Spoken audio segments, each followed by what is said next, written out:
अस्सलाम वालेकुम dear students, course code 247 mathematics Allama Iqbal open university, chapter number 1 हम कर रहे हैं डियर स्टूडेंट, जिसका नाम है परसेंटेज, रेशियो एंड प्रपोर्शन। पहली जो दो एक्सरसाइजेज हमने की हैं वो थी परसेंटेज यानी कि फ़ीसद के हवाले से। आज जो हम टॉपिक स्टार्ट करने जा रहे हैं उसका नाम है निस्बत, जिसको इंग्लिश में हम कहते हैं रेशो। क्या कहते हैं इंग्लिश में? रेशो।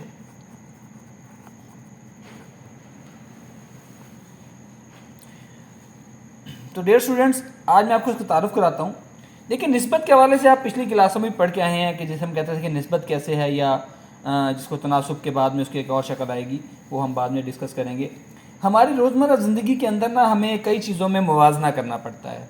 ठीक है, मिसाल के तौर पर अगर एक टोकरी में हम कहें कि 6 अंडे मौजूद हैं और दूसरी टोकरी में हम कहें कि 24 अंडे मौजूद हैं, तो तब हमें दोनों टोकरियों में अंडों की तादाद का मुवाजना करने के लिए हमें निस्बत की ज़रूरत पड़ती है। इसलिए एक जैसी इकाइयों वाली और एक जैसी मिकदारों के मुवाजने को निस्बत कहते हैं। यानी इसकी तारीफ क्या हो गई कि एक जैसी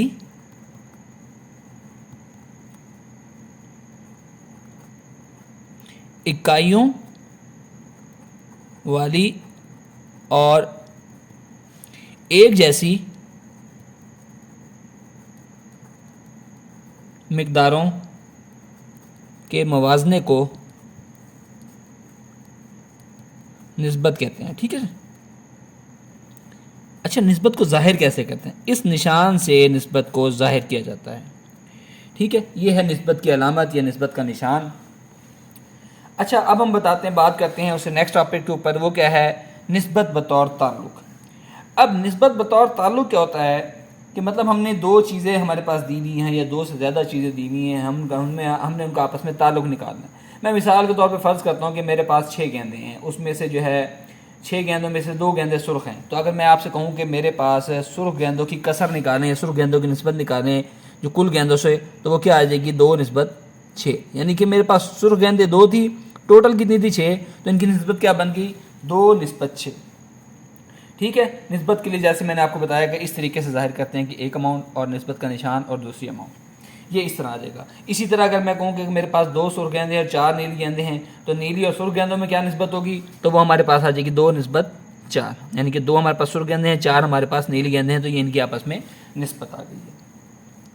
ठीक है। अगर निस्बत को जो है वो हम किस शक्ल में लिखते हैं कि अगर हम जनरल मिकदार में लें कि अगर हमारे पास एक मिकदार ए है, दूसरी मिकदार बी है, और आपसे कोई कहे कि आप इसको निस्बत की शक्ल में लिखें, तो आप किस तरह लिखेंगे?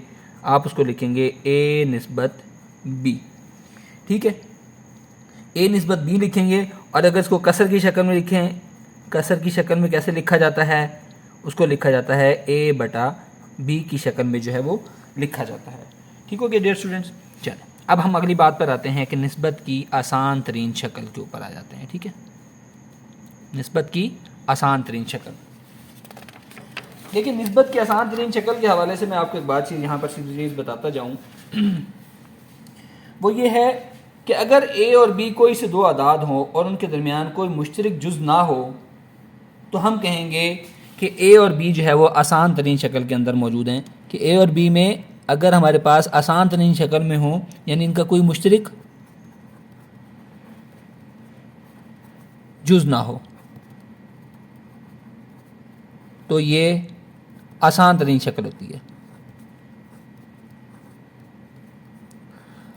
आप कहेंगे इतनी मुश्किल डेफिनेशन मुझे बता दी है, अब इतनी मुश्किल डेफिनेशन को हमें समझ कैसे आएगा? तो डियर स्टूडेंट, मैं आपको सिंपल सा बताता हूँ कि अगर दो रकमें ऐसी मौजूद हों जो आपस में मज़ीद तकसीम ना हो, यानी वो उनकी फ़ाइनल शक्ल हो, तो वो हमारे पास क्या होगी? आसान तरीन शक्ल। देखिए, अगर मैं आपको बताऊँ कि ये हमारे पास निस्बत मौजूद है 2:4। अब जो निस्बत को बेसिकली तकसीम करना होता है ना, देखिए अब दोनों के अंदर क्या मुशतरक है? इसके अंदर ये पहली वाली रकम भी 2 पे तकसीम होती है, दूसरी वाली रकम भी 2 पे तकसीम होती है। तो 2 एकम 2 और 2 दूनी 4, निस्बत क्या बच गई? 1:2। ठीक है। देखिए, ऊपर वाली रकम के अंदर क्या था? 2 और 4 में 2 मुश्तरक था, लेकिन नीचे वाली रकम में 1 और 2 है। अब ना तो 1 2 पे तकसीम होता है, ठीक है, तो इसलिए इन दोनों के अंदर जो है वो कोई मुश्तरक जो है वो चीज़ नहीं है। तो इसलिए ये हमारे पास इसकी आसान तरीन शक्ल हो गई। तो डियर स्टूडेंट, मेरे ख्याल से आई होप कि आपको ये चीज़ क्लियर होगी कि आसान तरीन शक्ल वो होती है कि जिसमें कोई मुश्तरक एलिमेंट ना हो, या आसान लफ्ज़ों में हम ये कह सकते हैं कि जो रकम मज़ीद आगे जो है, जो निस्बत मज़ीद आगे जो है वो तकसीम ना हो, वो हमारे पास आसान तरीन शक्ल होगी। अब उसके लिए मिसाल नंबर 1 पे आ जाते हैं। मिसाल नंबर 1 कहता है कि निस्बत को, यानी कौन सी है, 8 निस्बत 12 को आसान तरीन शक्ल में लिखें। देखिए 8 निस्बत 12 है, इसको मैं ऐसे लिख सकता हूँ 8 निस्बत 12। डियर स्टूडेंट, आपको बहुत सारे टीचर मुख्तलिफ तरीक़ों से समझाएंगे कि निस्बत को तकसीम करने का क्या तरीका होता है। ठीक है, अगर आप एक तरीका तो ये होता है कि आप देखें, दोनों में देखें कि दोनों किस पे तकसीम हो रहे हैं, वो जो समझाने के लिए होता है कि 8/4, 4 से तकसीम हो रही है, ये भी 4 से तकसीम हो रहा है, ये भी 4 से तकसीम हो रहा है, 12/4। तो 4 एकम 4, 4 दूनी 8, 4 एकम 4, 4 तो ये 12। तो ये हमारे पास इसका क्या जवाब आ गया, 2 निस्बत 3। ये इसकी आसान तरीन शक्ल होगी। ठीक है डियर स्टूडेंट। अच्छा, मैं कहता हूँ कि हम सिंपली ये समझें कि ये जो निस्बत का निशान है, ये बराबर का निशान समझ के हम इसे कहें कि एक रकम इस तरह मौजूद है, एक तरफ रकम इस तरह मौजूद है। तो बजाय इसके कि हम 4 पे से तकसीम करने के, हम उसे सिंपली लिख लें कि 4 दूनी 8 और 4 दिए 12। तो हमारे पास डायरेक्ट ही उसका जवाब आ गया, ये इसका आंसर आ गया कि 2 निस्बत 3। अब देखिए, क्या 2 और 3 आपस में तकसीम होते हैं? नहीं, 2 ना 3 पे तकसीम होता, तो ना 3 2 पे तकसीम होता। तो इसलिए ये इसकी आसान तरीन शक्ल हो गई। चलिए डियर स्टूडेंट्स, अब हम नेक्स्ट एग्जांपल पर आते हैं। वो है मिसाल नंबर हमारे पास 2।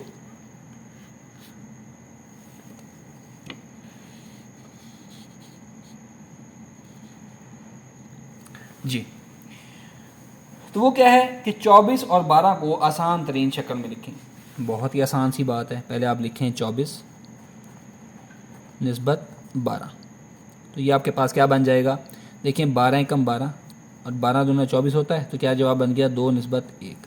या अगर आपको नहीं समझ आ रहा है तो वो 24 तकसीम 12 निस्बत 12 तकसीम 12, 12 एकम 12, 12 दूना 24। लेकिन इसके लिए देर सुनिए, जो तकसीम वाला अमल है ना, इसके लिए नहीं आपको पहले फिगर सोचना पड़ेगा।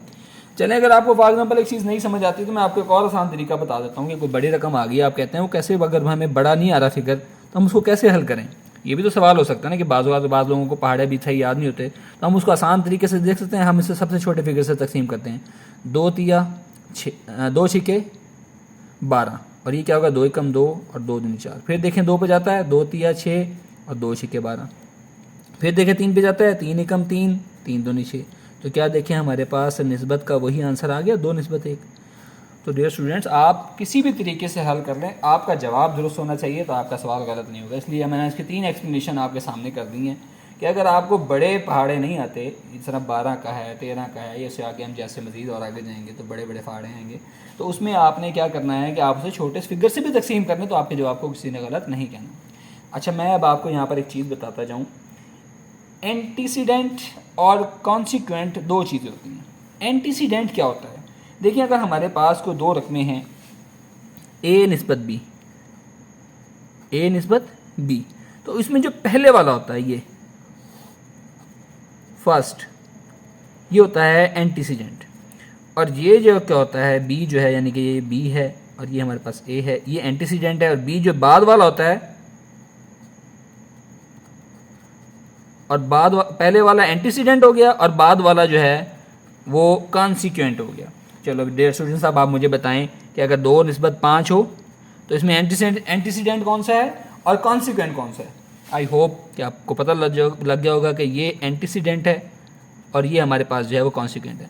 स्टूडेंट्स, ये आपने चीज़ें ऑब्जेक्टिव पॉइंट ऑफ व्यू के हवाले से भी याद रखनी है। जैसे मैंने ऊपर आपको तारीफ बताई है, ये निस्बत को किस शक्ल में लिखा जा सकता है, ये एंटीसीडेंट क्या होता है और कॉन्सिक्वेंट क्या होता है। मैं इंशाल्लाह जब हमारे कुछ चैप्टर्स कंप्लीट होंगे तो मैं आपको ऑब्जेक्टिव की तरफ भी लेकर आऊँगा और आपको बताऊँगा कि ऑब्जेक्टिव को भी हमने कैसे करना है। ठीक है डियर स्टूडेंट्स, चलिए अब हम आगे आते हैं, आगे बढ़ते हैं अपने सवाल पर। चलिए इसी के टॉपिक के ऊपर आगे जाते हैं कि निस्बत की इकाई। कहते हैं, देखें हमारे पास बेसिकली हमने अभी पीछे तारीफ पढ़ी थी कि निस्बत क्या होती है कि 2 ऐसी रकमें जो जिनकी इकाई एक जैसी हो, ठीक है, उनका मवाजना निकालते हैं। तो 2 चीज़ों में जब मवाजना निकालते हैं, जैसे अब यहाँ मिसाल मौजूद है कि 2 अशिया में जूस के हजम का मवाजना करें कि एक हमारे पास गिलास में जो जूस मौजूद है, एक हमारे पास जग में जूस मौजूद है।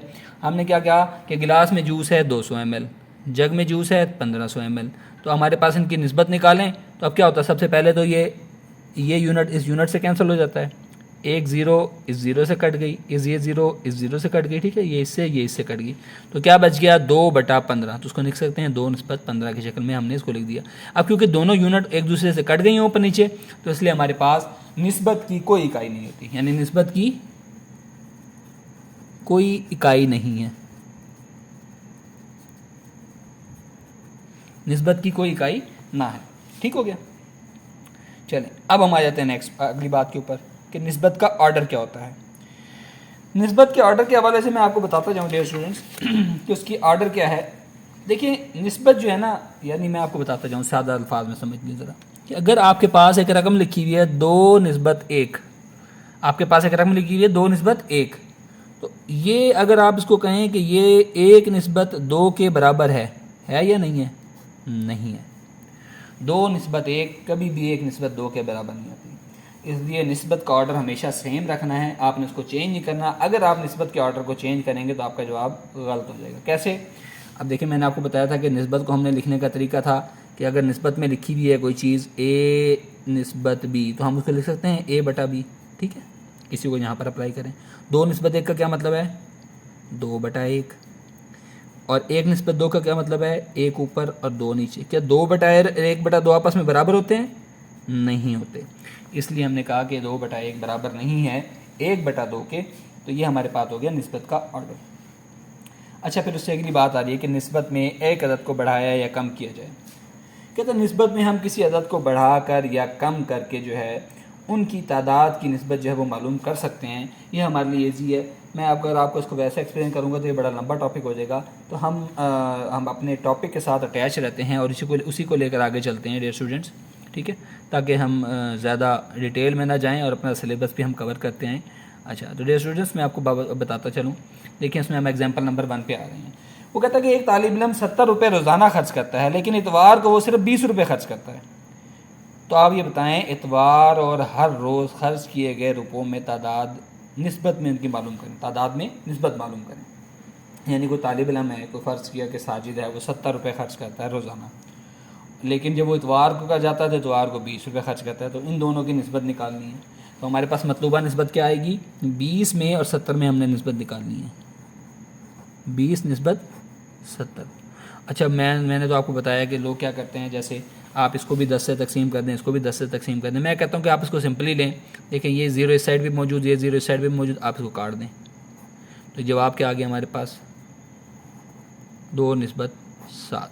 तो यानी कि तालिब इल्म का जो ख़र्चा है वो आम दिनों में 7 है और इतवार की छुट्टी में उसका 2 निस्बत, उनका आपस में रेशियो जो है वो 2:7 बनता है। ठीक है डियर स्टूडेंट्स, आई होप कि आपको क्लियर हो गया होगा। चलिए अब हम उससे अगले सवाल पर आते हैं। ये भी सवाल हमारा एग्जाम्पल है, एग्जाम्पल बेसिकली, ठीक है, जिसको हम लेकर चल रहे हैं।